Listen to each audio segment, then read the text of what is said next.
video is going to be recorded. So if anyone is going to miss the live lecture, they can always watch in the portal. So welcome everyone. This is week 8 guest lecture, and we have Preeti Bengal. She's working as a senior program coordinator, education and public engagement in Nature Conservation Foundation, and she did her PhD from IISc. She worked on community ecology and animal behavior.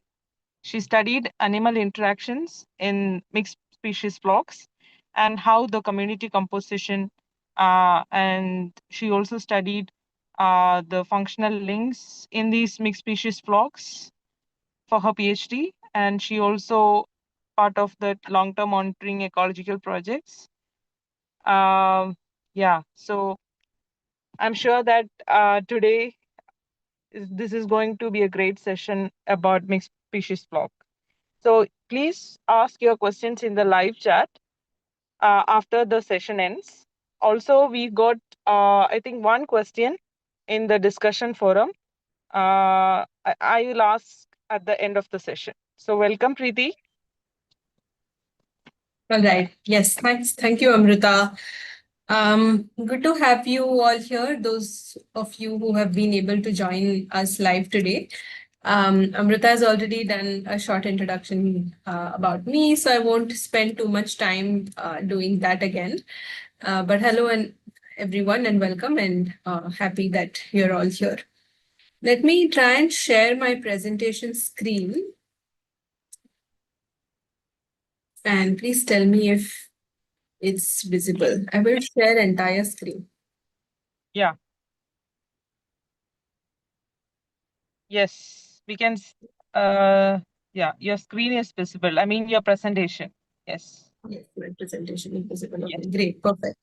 And if I switch the screen, then is that also visible? Yes. Can you Yes. see the Mentimeter screen right now? Yeah, I can see. It's working. Great. Yeah. Okay, Great. perfect. So we'll start with this first and then move on. So in an effort to keep this a little bit interactive and so that I can hear from all of you, we'll use a combination of, at least in the beginning of the session, we'll use a combination of PowerPoint, which I will be showing you here, but also this other application called Mentimeter, which will allow me to get responses from all of you in a certain format. So let's see how this works. It's a little bit of an experiment, but we'll see. Hopefully it works out. So like Amrita said, I studied mixed species bird flocks during my PhD at the Center for Ecological Sciences at IISc. And through this lecture, I hope that I will be able to introduce all of you to the phenomenon of mixed species bird flocking. It's a really interesting, exciting, and cool phenomena in the natural world. And I hope that we'll be able to talk a little bit in detail about what this is exactly, what's happening when we look at mixed species bird flocks. And also in the second half of the lecture, introduce all of you to some frameworks that researchers have used and are beginning to use to think about how these mixed flocks work and how they exist and what makes it possible for these different kinds of bird species to come together and so on. Yeah, so just to get started, for those of you who have joined live, can you go to this presentation, either scan the QR code and join on your phone, or on your, if you're on your laptop, type menti.com in the browser and then type out this code, which is 25818527. Yeah, so I'll switch over to the Menti screen. I will be able to see when you join. This is the QR code. Okay, I can see that somebody is joining, 3 joined. Okay, perfect. We have about 9 participants. So I think at least about 7 of you should be able to join. If I count out Amrita and me, or Amrita, please do you join as well. Yeah, give me a thumbs up if you've joined. 5 have joined. Excellent. I've gotten some thumbs ups also. 6 joined. Yeah. I'm Great. trying to join. So I have to paste this code there, right? In menti.com. Yeah. Yes, paste the Okay, great. code there. Yeah. I'll read out the code again for those of you who are trying to join now. 25818527. Okay, 7 join. Super. Let's get started. To help me understand how many of you know what mixed flocks are and if you're familiar with this phenomenon, can you tell me, have you seen a mixed species flock of birds before? And you have 3 options to choose from on your screen. Yes, you have seen. Okay, I can already see people voting. Yes, so exciting. Oh, great. All 4 people who have voted so far have seen a mixed flock. Out of 8, only 4 have responded. 5 have responded now.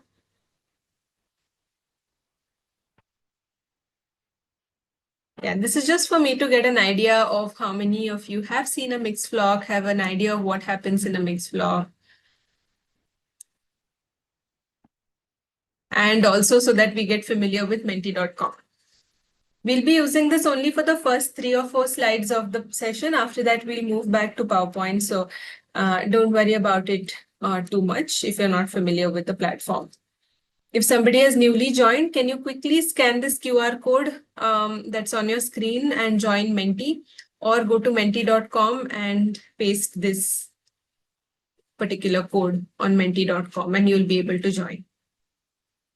Okay, for now it's okay. This was a simple question, but going forward, I will use this a little bit more. What I'll do is leave a link here in the chat box, which people can then use to join Mentimeter. And Amrita, if I can request you to paste it again, I can see that the participant number has gone up. So let me pause sharing for now and paste a link here in the chat so people can use that link later also to join.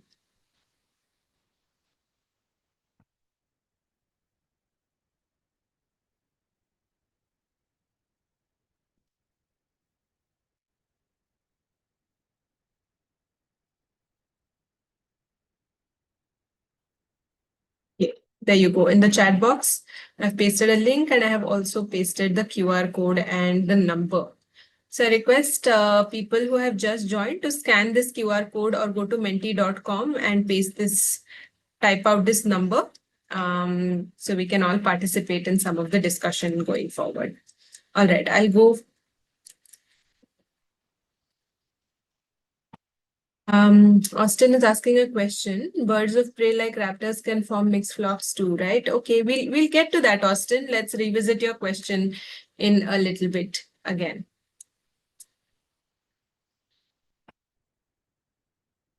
We go to session mode. Great. All right. So before we start talking about mixed species groups itself, let's step back a little bit and talk about grouping in general as a phenomenon in nature. Now we all know, we're familiar that animals are social creatures and groups are seen in many different taxa across the animal world. And you can see some of the diversity of this taxa, these taxa on the screen. You know, you have meerkats that live in really tight family groups and very structured family groups. There are penguins that huddle together in very large numbers to keep warm. There are birds that migrate together, form these really fascinating formations. Wildebeest, ungulates form large groups. There are fish that school in large numbers, birds roost in large numbers. So animal groups are widespread, seen all over the world in many different taxa and many different contexts, right? But why do animals form groups is a good question to ask ourselves, since this phenomenon is so widespread. What are the benefits of grouping and what are the costs of grouping as well? So to go over this a little bit, can you again go back to the Mentimeter presentation? Once again, please go to menti.com and scan this QR code, or you can go to menti.com and type this code. It's there in the chat as well. Yeah, let's ask ourselves, what do we all think are the benefits of living in a group or being in a group? And this slide should allow you to type in a response, either a single word response or a short phrase. Can you write what you think are the benefits of grouping? The slide would have changed on menti.com. Protection from predators. Yes. Excellent. Learning. That's a really good one. Interesting one. Safety. Yes. Strength in numbers. Very nice. Foraging, somebody is saying. Yes. For food. Get more food. So improved feeding ability. Survival. Yeah. Okay. I guess it's related to protection as well. Survival. Any more responses? We have 5 people who have responded to this one. Cooperation. Yeah. Cooperation for what? Are there any other benefits of grouping? Are there any other contexts that we saw on the previous slide where we saw different photos of fish groups and of bird roost? Foraging, safety. Yeah. All in adaptability. Okay.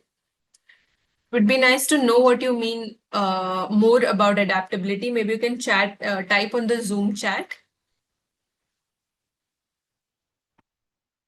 Helping each other. Yeah, cooperation. Right. Perhaps. Yeah. Interesting. Yeah.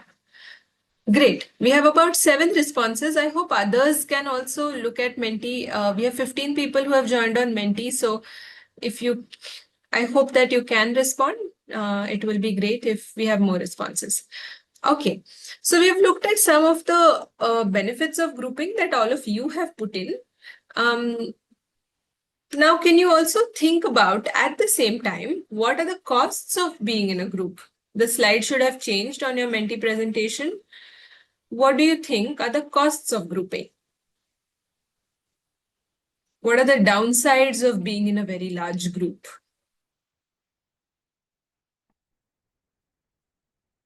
What problems can arise being in a large group? More easy to find. That's right.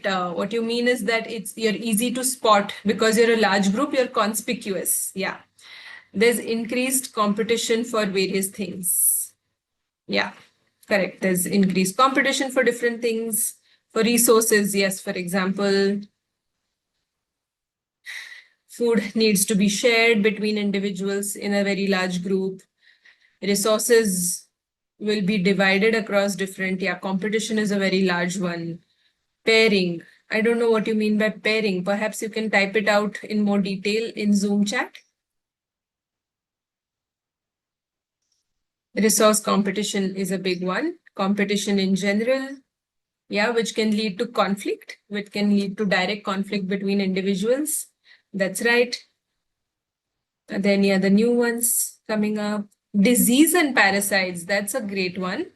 Faster resource depletion. Yes, disease is a big one in large groups. We all know that during the COVID pandemic, we were all requested to not gather in very large groups. It's a very big downside of being in a large group. It's easy for diseases to spread and parasites to spread. Resources get exhausted sooner, again leading to competition, transmission of pathogens. Yes. Super. Great. Thanks, everyone. I think we have 11 people who responded. Predation risk. Yeah. I guess so. Like I guess you mean that large groups are more conspicuous to predators and hence at a risk of being found. Yeah. Great. Okay. All right. That's all on Menti for now. You can now go back to your Zoom screens where you can look at my presentation alone. We don't have to go back to Menti. Thank you for participating, everyone. That was it was nice that everybody could chip in there. So let's look at a short summary which draws from what all of you also put in the Menti interactive question. looking at the costs and benefits of grouping. Protection and foraging are both things that came up from all of you as well. There's also mate choice. Have you heard of leks? Many animals form leks, which are groups in the context of mate choice. Groups are also beneficial while keeping warm in animals that live in cold country like penguins. Animals migrate in very large groups. These are all the benefits. And under costs, do we have any new ones? We spoke about sharing resources. Yes. We spoke about being conspicuous. We spoke about parasitic loads and disease, which all of you spoke about as well, and aggression between individuals, right? So large groups, there is more chance of there being conflict. There can be direct aggressive interactions as well.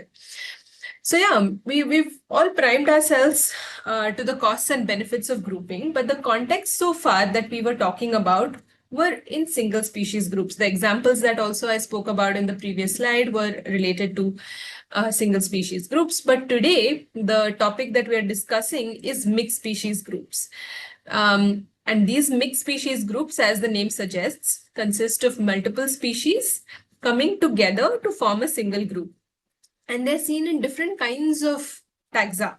You see them in ungulates. In Africa, you see gazelles and wildebeest and zebras and other ungulates forming mixed groups. They're seen in primates, different kinds of fish. Reef fish mixed groups have been studied quite extensively over the last few years. There are mixed groups seen in cetaceans, which are marine mammals, and of course, forest birds, which is what we call mixed species bird flocks.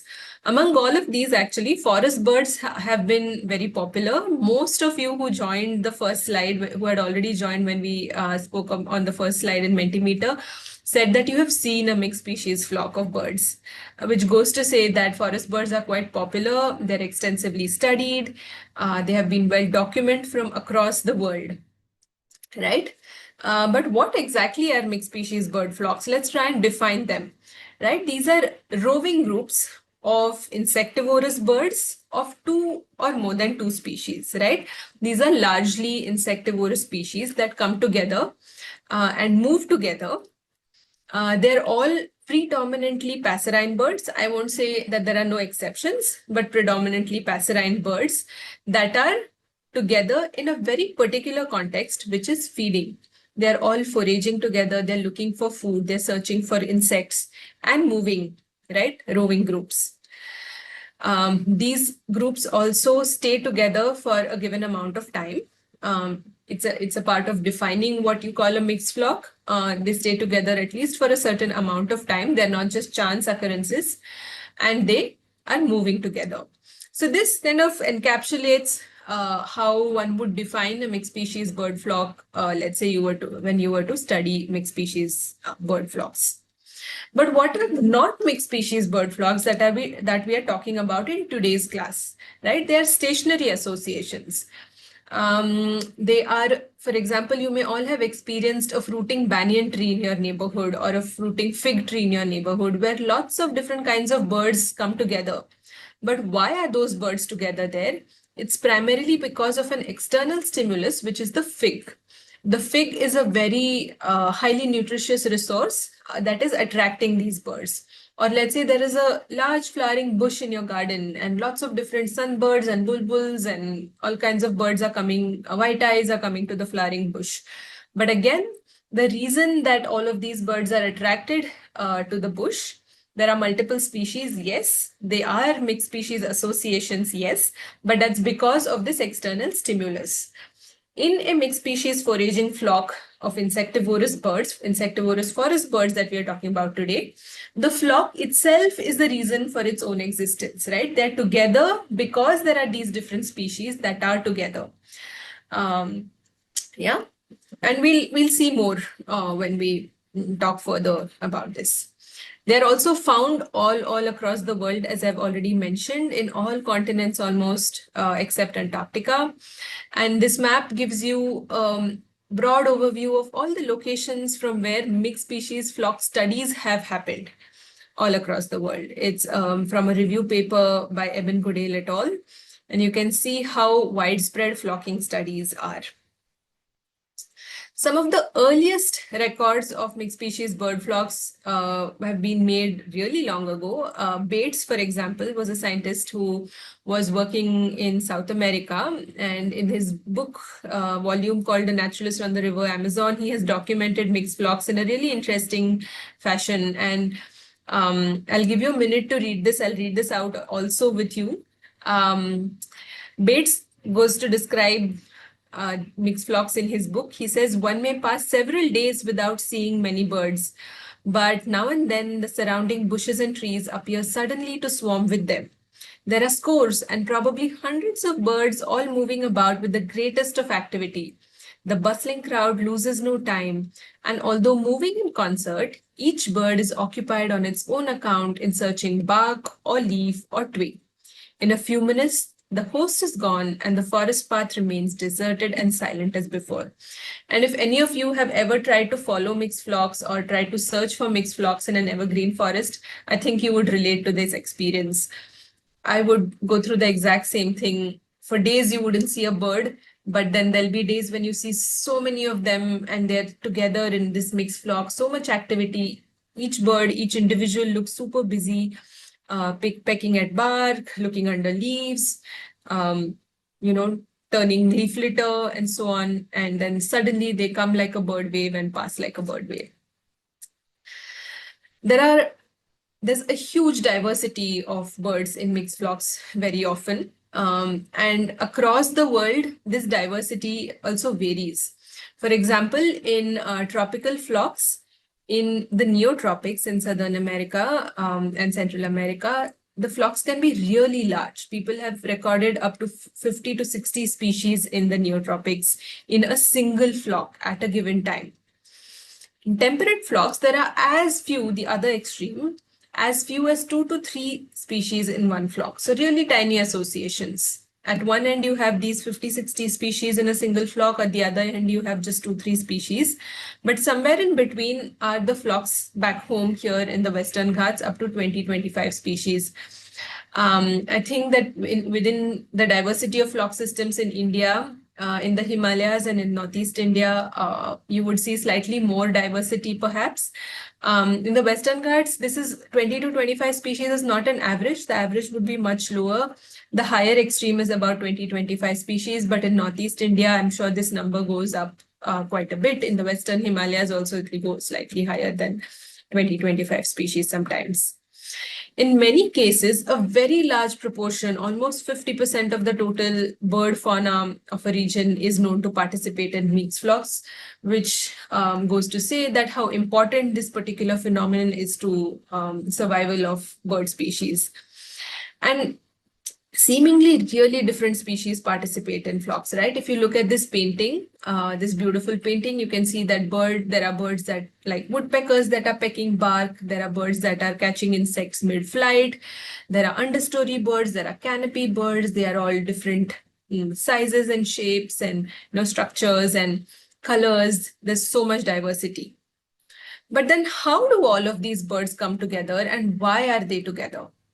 And most of you who have seen mixed flocks have also guessed from your responses to the Mentimeter quiz that there are different benefits of being in groups. And one of the main benefits, or two of the main benefits, let's say, are protection from predators, safety, and the second one is related to food finding, right? Both of these came up when we looked at single species groups as well. So now that we have established that these are the two main important benefits that birds get from flocking, how do these benefits manifest themselves when it comes to flocking? There are many eyes watching out for predators in a mixed species group. There's dilution of risk, which means that when there are a large number of birds that are participating in flock, the chance of a single bird getting, singled out and being preyed upon is lower. So that's dilution effect. There's alarm calling, where there are a large number of species. There are some that are better at watching out for predators, and there are some that are less, adept at looking out for predators. So there can be early alarm call, that kind of benefit for some of the species. And there's also mobbing, of course. Small birds together, different species, mob predators. So the anti-predator benefits come through using some of these mechanisms. But what are the other foraging benefits, and how may foraging benefits come about in mixed species flocks?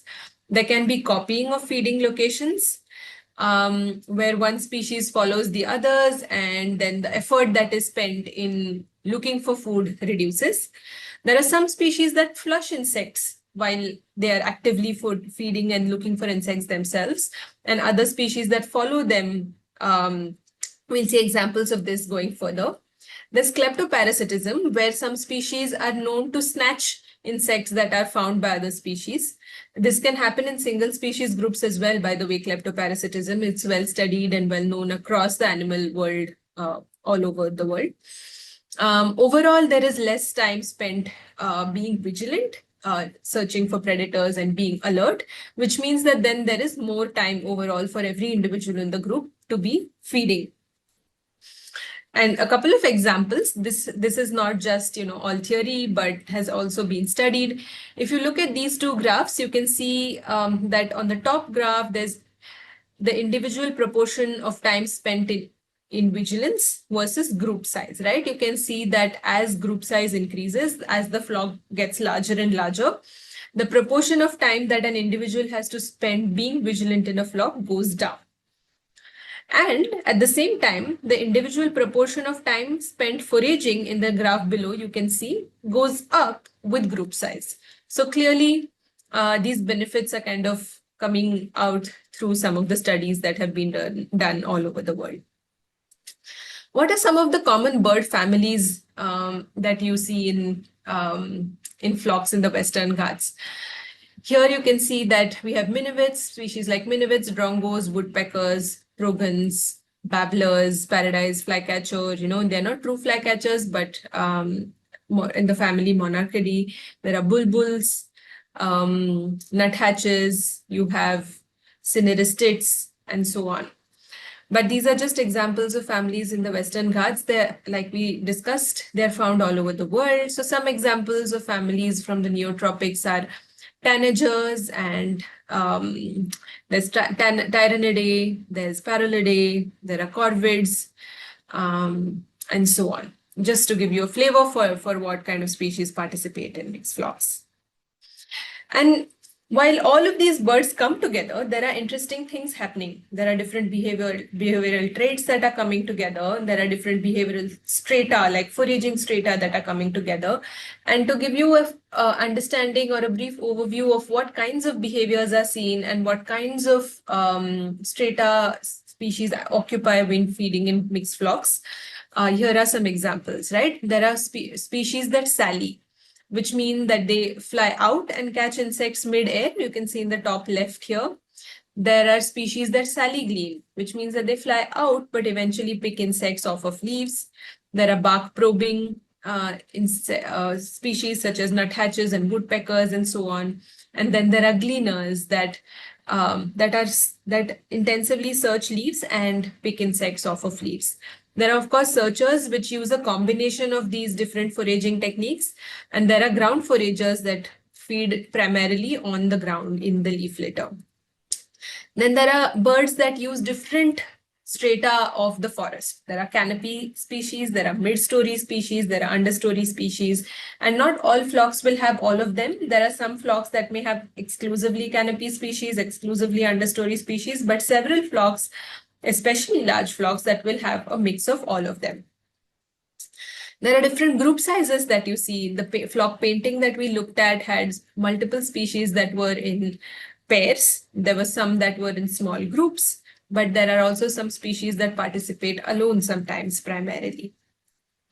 And if you look at flocks and flocking literature in general, what emerges is that there are some species in mixed flocks that are more important, that seem more important than, that seem to play, okay, let me rephrase that seem to play a more important role than the other species in flocks. And that is because of some of these traits that we discussed, right? Here in this photo, you can see that there's a drongo species, which is a saline species or a sentinel species, often it's called. And these sentinel species are known to sit and look for their own prey, like look for insects. The way they search for food is that they're still, they sit on a branch, they scan the air for insects and then make a flight out. This also makes them very good at detecting predators very early and give out alarm call. Drongos especially are known to be very aggressive also and are known to lead mobbing attacks on predators as well. They're known to harass predators. And you can see that from this 1915 quote as well, where Swinnerton says that he has little doubt that this may be attributed to the large numbers of birds of prey. So flocking itself, he's attributing to the birds of prey that are in the region. The smaller birds find it advisable to associate as a means of protection, the drongos acting as a sort of a bodyguard. So the drongo clearly has some sort of an important role as a sentinel to play. But there are other kinds of important species called intraspecifically gregarious species, which often also tend to be flock leaders. These gregarious species are species that are found in groups of their own, like for example, babblers. You can see the brown-cheeked fulvetta here in the photo. All of these birds are found in their own family groups as well. Sometimes they're family groups, they may not always be family groups. And these are known to lead flocks. They are known to be found at the front of the flock when the flock is feeding, which is quite an important thing while the flock negotiates the understory of the forest. And people have looked at this flock leadership and group size, and they found here on the x-axis, you have leader, associate species, and occasional species. And what they found in this study was the leader species in flocks are seen to have larger group sizes. So larger group size species are often known to lead flocks. People also looked at the role of vocalizations as an important feature of being an important species within flocks. And when they looked at, when they played back the, calls of drongos and babblers to a mixed species flock, and recorded the number of responses from heterospecifics from different species, they saw that a combination of babbler and drongo calls, rather than these calls being played by themselves in isolation, they attract the most number of heterospecific responses. And I would encourage you to go and see some of these papers, very interesting experiments. Very often, we've also heard the term nuclear species, and it often comes up in the class, which is why I thought I would bring it up. Often, nuclear species are intraspecifically gregarious or sentinel species that we've spoken about. And why are they essential? What are the reasons that have been kind of listed for their importance in flocks? Scientists seem to think that they're important for formation, maintenance, and cohesion in flocks. And some of these are really loosely defined, and not each one of these have been tested scientifically. So I would say that I would encourage everybody to go to the original source of literature and see if we can find evidence for any of these, or some of these at least. But the traits that these nuclear species are known to have are the loud or conspicuous vocalization, like we saw in the babbler drongo study. They're abundant, which means they're found in very large numbers. They may be alarm calling very often. They may have an active or conspicuous behavior so that the other species that are in flocks can follow them and benefit from the insects that they're flushing. They may be leading flocks, or they may have some interesting plumage coloration that attracts other species as well. And some of these species also tend to have really interesting behavioral interactions within flocks. For example, drongos are known to associate with some other species that are similar in body size to themselves, and are known to kleptoparasitize on them, right? So very often the racket-tailed drongo will be seen following a woodpecker or a scimitar babbler, trying to get the food that these babblers or these woodpeckers are finding, because given the drongo's feeding habit, those are food items that are not accessible to the drongo itself, just if it were to forage by itself. So it's looking for a different kind of benefiting from a different niche that these different birds are able to access, which the drongo is unable to access. Similarly, with the ashy drongos, known to associate with birds that are found in the canopy where it is known to be. Birds such as flycatchers, paradise flycatcher, are known to follow some other species that are active foragers and benefit from the insects that are flushed out by these particular birds. Warblers that are found in large numbers and have a highly active foraging habits. These dark-fronted babblers that are also very, very active. Forest wagtail, which feeds on the forest floor, but because of the way it feeds, it also tends to disturb a lot of vegetation and leaf litter, which then disturbs insects, and the paradise flycatcher then feeds on the wagtail.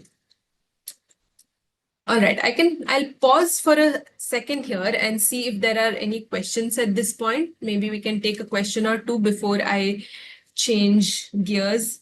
In the last 10 minutes, I would like to speak a little bit about some of the frameworks that people have been using. You can see that we are at 5:40 right now. Any questions so far?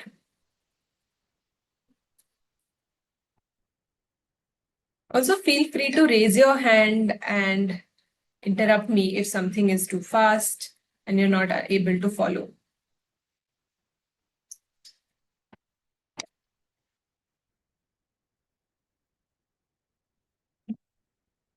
No? All good?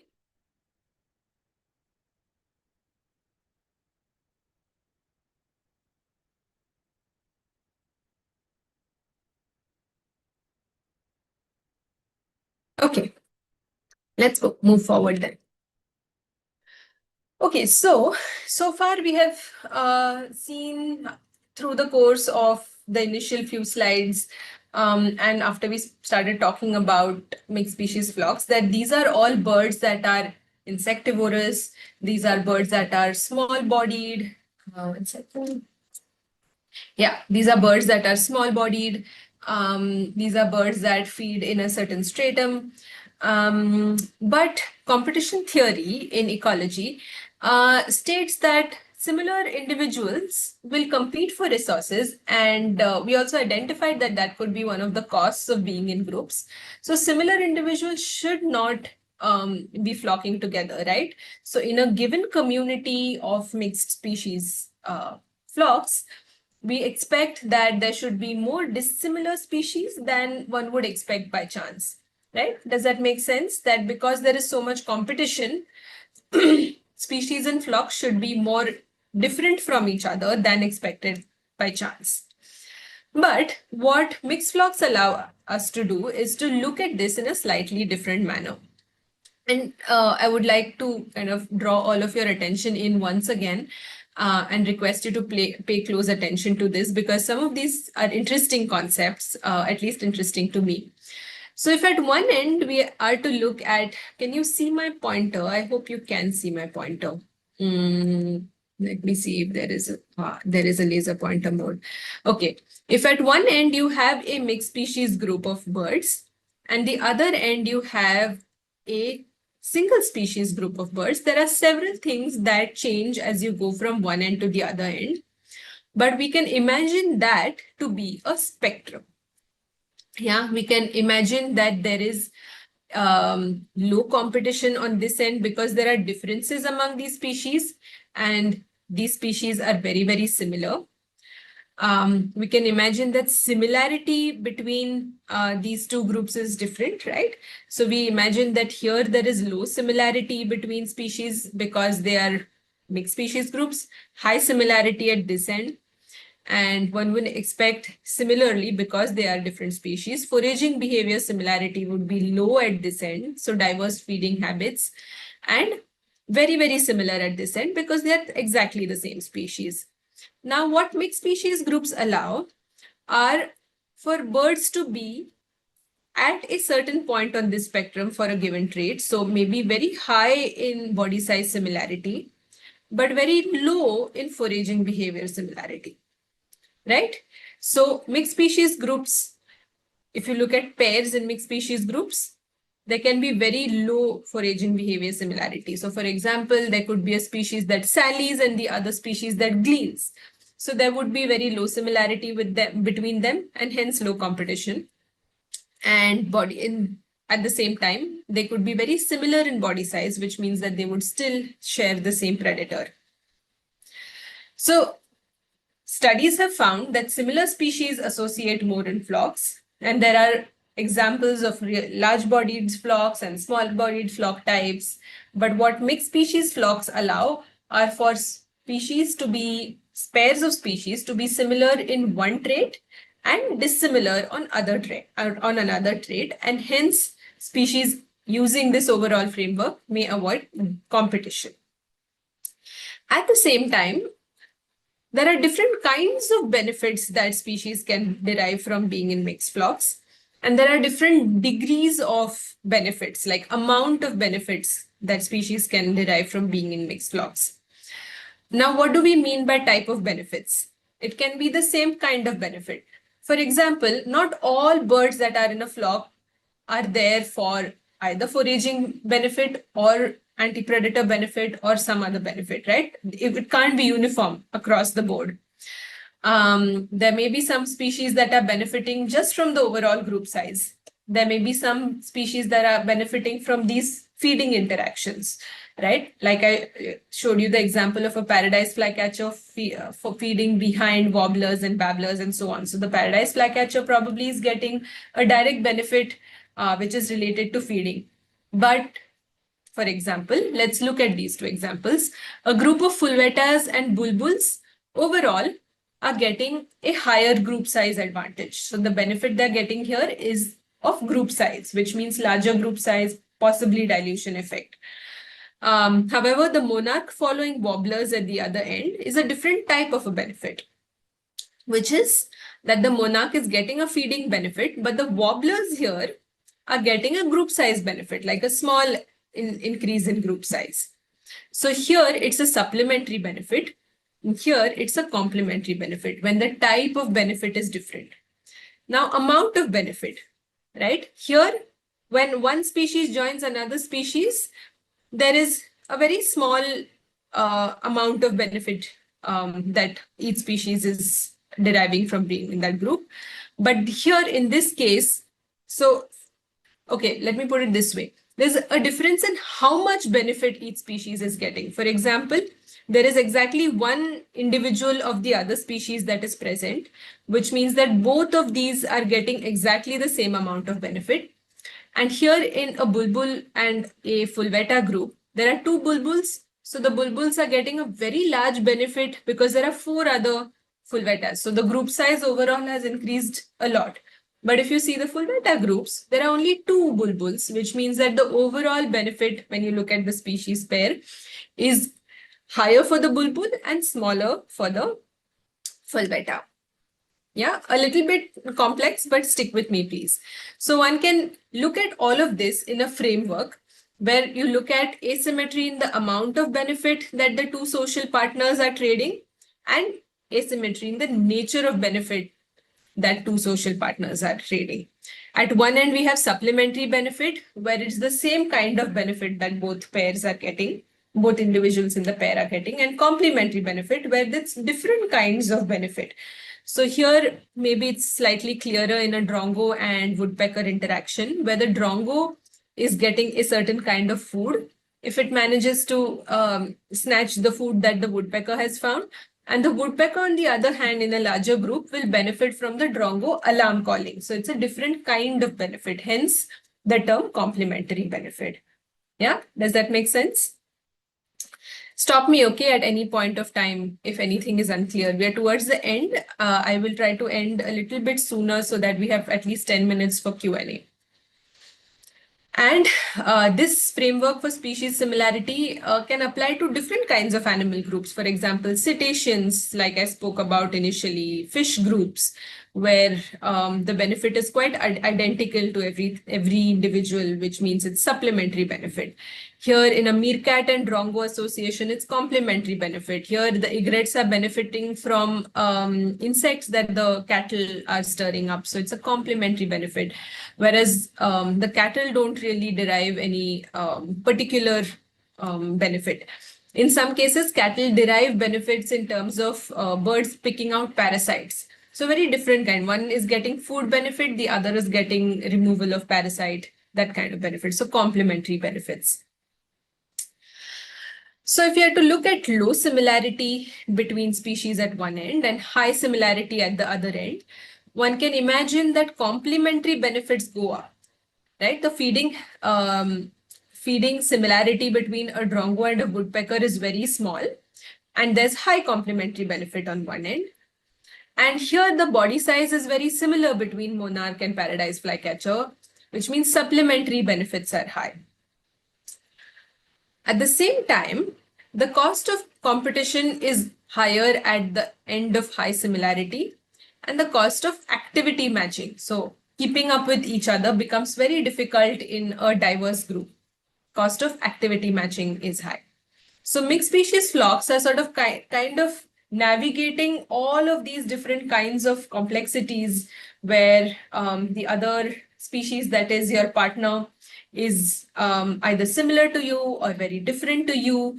On one hand, being similar may be beneficial because you get supplementary benefit. You're sharing predators, but it could lead to competition.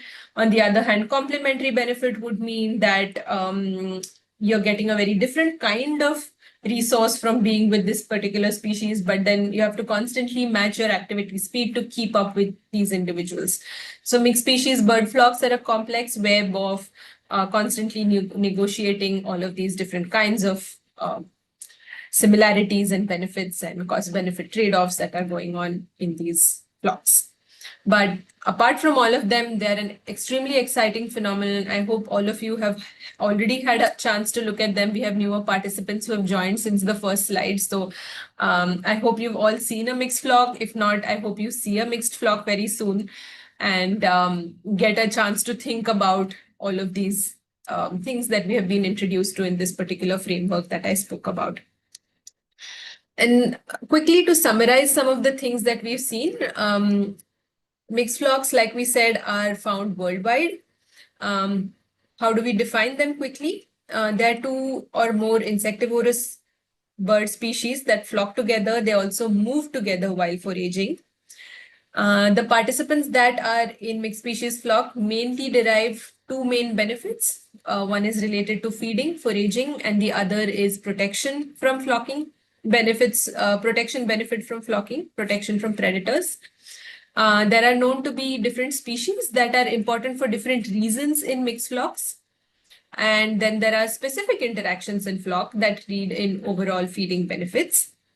Species that participate in flocks are many a time similar in body size and they associate closely.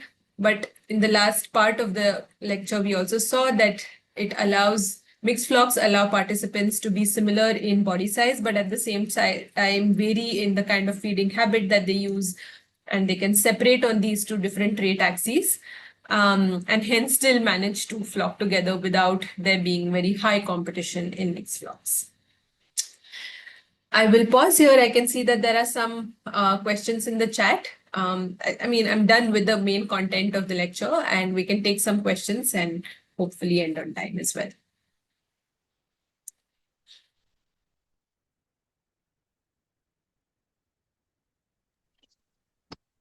Thank you, Preeti.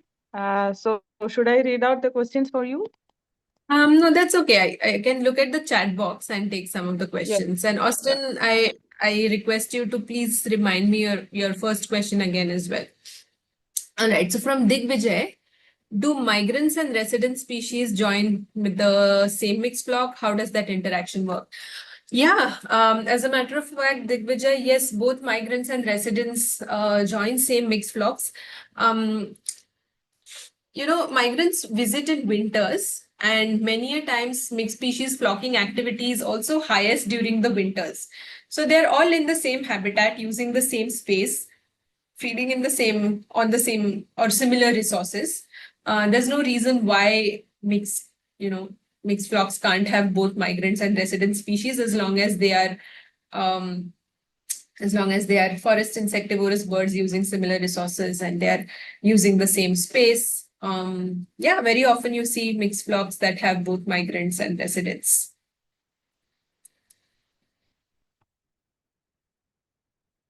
Why are mixed flocks most commonly observed among insectivorous birds? Is this pattern consistent across different regions of the world? Yeah, that's a good question. And like we said at the beginning of the class, that you see mixed species associations in different birds. You'll see them at fruiting trees as well, right? Birds that come together at fruiting trees, and there are different species, and there are associations between species there. But the kind of associations we spoke about today were among insectivorous birds. Insects, if you have to think about it, insects are also a dispersed resource in the forest. And there are multiple birds that feed on these insects. And hence, being together and looking for this really scattered insect resource base, and having shared predators is what is driving these associations between mixed flock participants. Yes, it is consistent across the different regions of the world. They're primarily insectivorous. I wouldn't say that they're exclusively insectivorous, insect-eating birds. There are frugivores sometimes, like bulbuls and a few others that will once in a while, orioles, for example, that feed on both insects and fruits that will participate in mixed flocks. But across the world, insectivorous birds are known to feed in mixed species groups. Are mixed flocks more common in certain habitats? These kinds of mixed flocks that we spoke about today, yes, they are more common in forests, but you will also see them if you are in an urban context.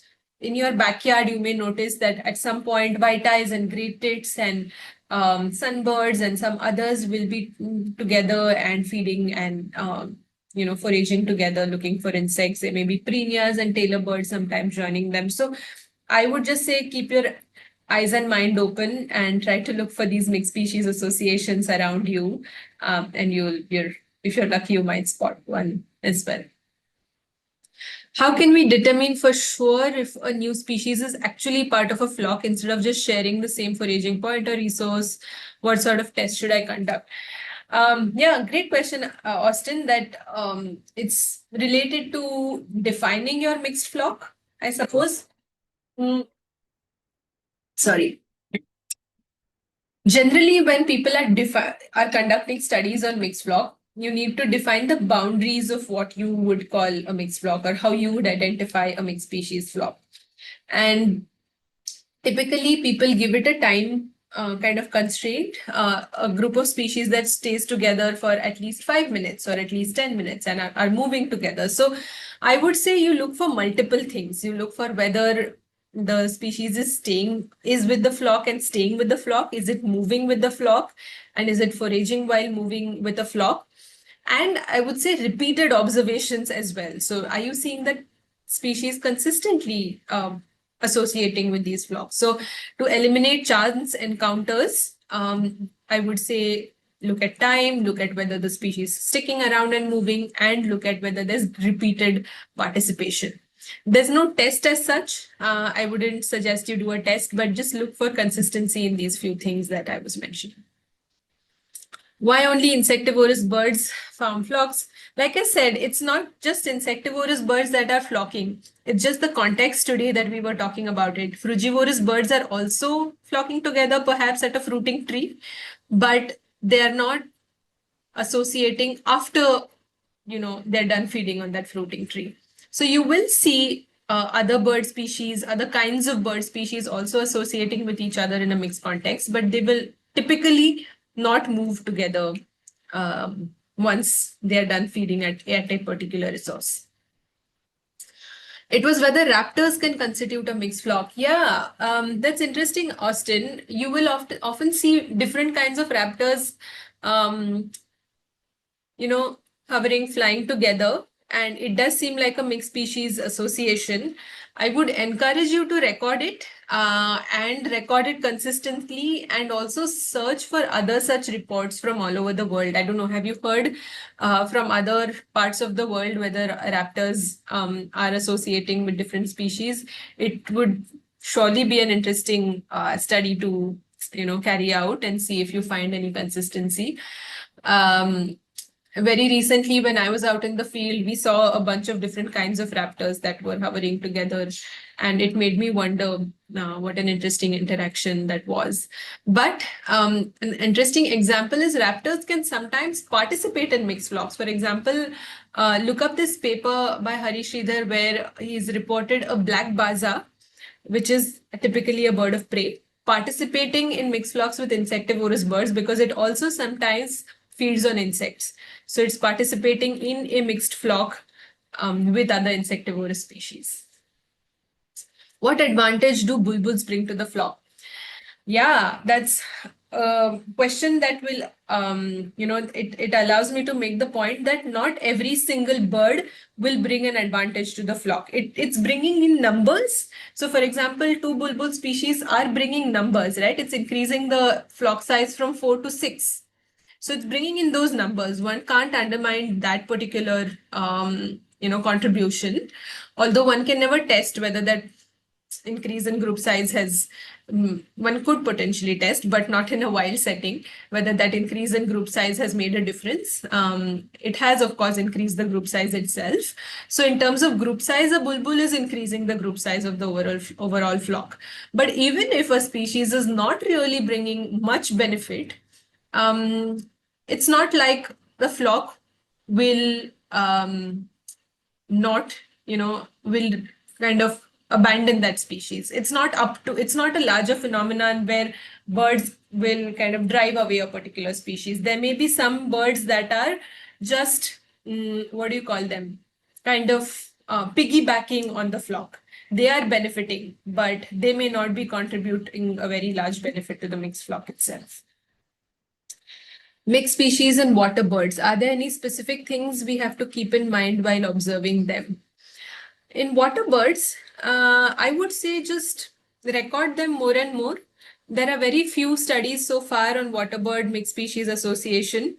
If you do see mixed associations in water birds, note the species, the kind of feeding habit that they are following, how often you're seeing different species of birds together in a water resource. Yeah, just I think there is very little documentation of mixed species associations among water birds. So it would be interesting to just, even gather baseline information on water birds.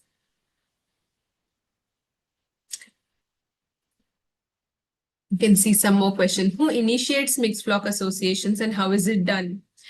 Again, a question which is, I think, quite a tough one to answer, because it's not like at a certain point a flock is starting and you're able to see that starting point. It's quite rare to see a flock being formed from scratch.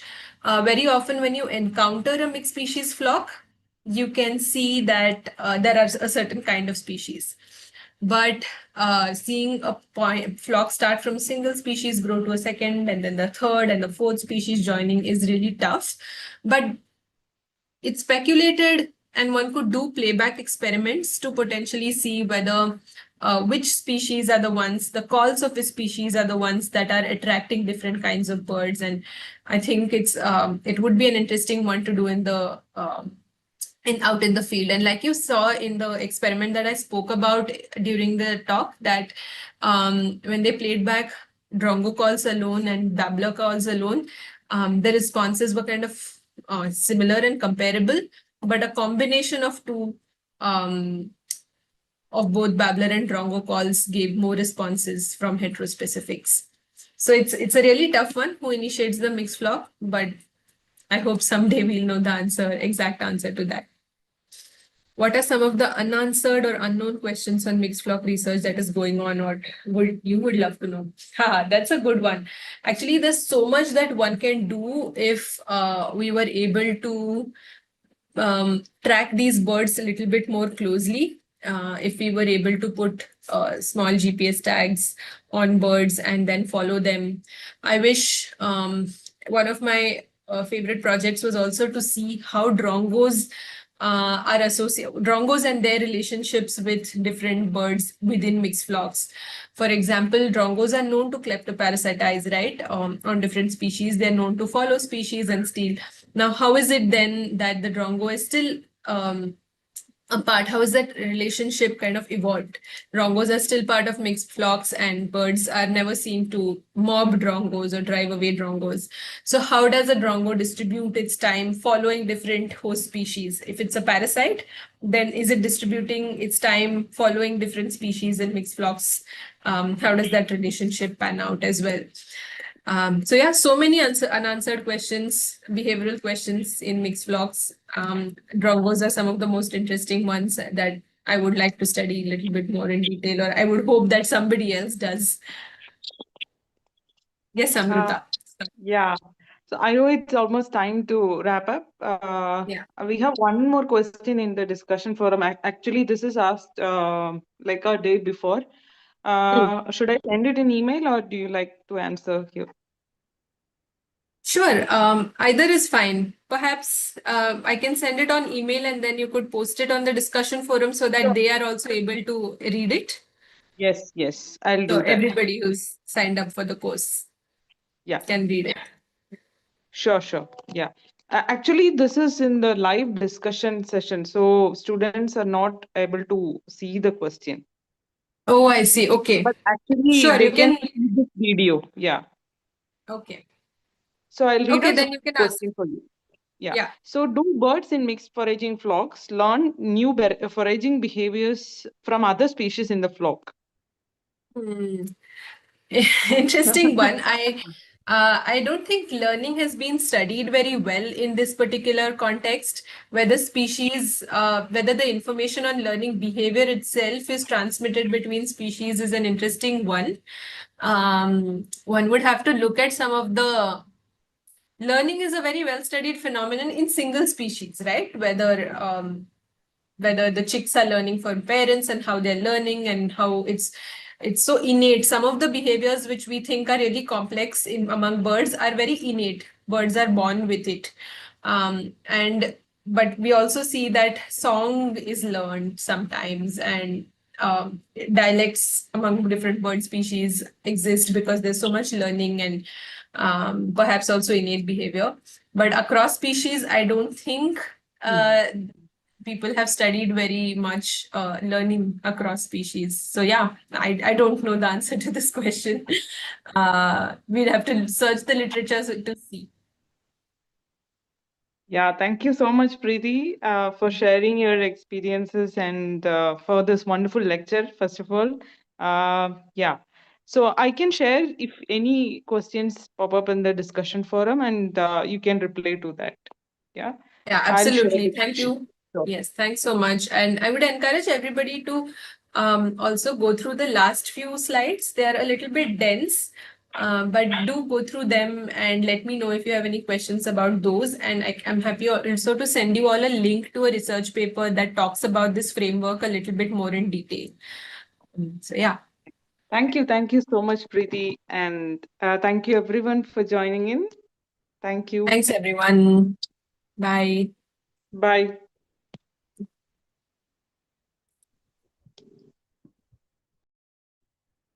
Thank you.